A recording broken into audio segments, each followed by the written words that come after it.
Hey, ik kreeg de vraag of ik de glaslat, de neuslat die ik heb aangebracht op mijn onderdorpel, of ik die gecontramald heb.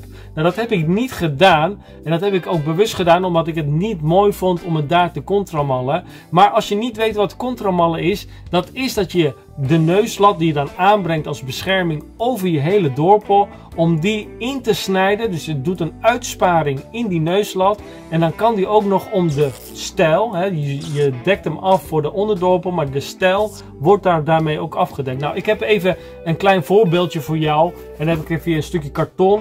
Laten we zeggen dat dit een neuslat is. Die zet je dan dus normaal gesproken er gewoon er tegenaan. En dan kit je hier langs de randen kit je dan dicht en langs het glas. Maar stel je voor dat je wil contramallen, dan heb je dus een uitsparing gemaakt daarin. En dan vervolgens kan je dus deze er overheen zetten. En dan kun je daarna dat gewoon hier langs afkitten en daar langs. Nou, wat heb je gedaan? Dit is normaal natuurlijk wat dikker.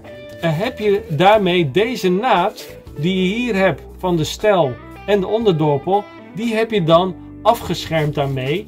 En daarmee verplaats je als het ware deze naad naar boven, waardoor je een stukje bescherming geeft aan je schilderwerk en ook aan je kozijnen. Nou, dat uitsparen, dat heet dan contramallen, dus je snijdt er een stuk uit. Alleen, dat moet je dus wel bedenken, is dat mooi op jouw onderdeel. Dat kun je dus niet zomaar als stelregel doen van dat moet altijd. In mijn geval had ik een stuk glas en daarnaast de deur. Dus dat is niet mooi als je zo'n neuslat gaat contramallen, want je weet niet waar je dan precies moet stoppen.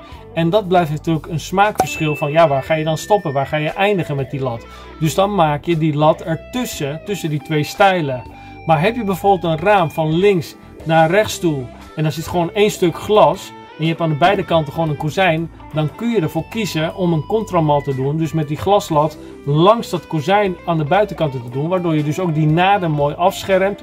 Of eventueel als je in het midden nog een tussenstijl hebt, een B-profiel is dat dan, dat je dan die hele glaslat over de hele lengte doet en dan in dat middenstuk, dan ga je dat contramallen, dan haal je dus die hapjes eruit, zodat je eigenlijk één hele lat hebt om dat af te schermen. Nou, dat is gewoon een keuze die je kunt maken. Je doet het dus enkel puur om eventueel die naad te beschermen, maar het is geen verplichting om dat altijd te doen. Dus kijk even naar jouw situatie of dat nog mooi is of niet. En zorg in ieder geval voor dat je voldoende kit aanbrengt langs het glas. En ook eventueel als je een contramal hebt gedaan, dat je hem daar goed afkit, zodat je in ieder geval een goede bescherming gaat krijgen. Nou, als je wil weten hoe je dat kitten kan doen langs het glas, want je moet dat even controleren. Je moet controleren of je kit misschien nog goed is of misschien is die al op.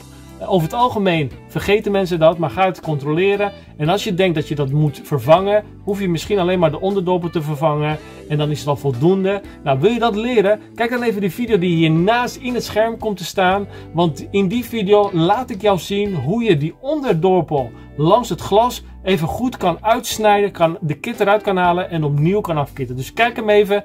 Zorg dat je me volgt en doe even een duimpje en ik zie je snel in de video hiernaast. Adios.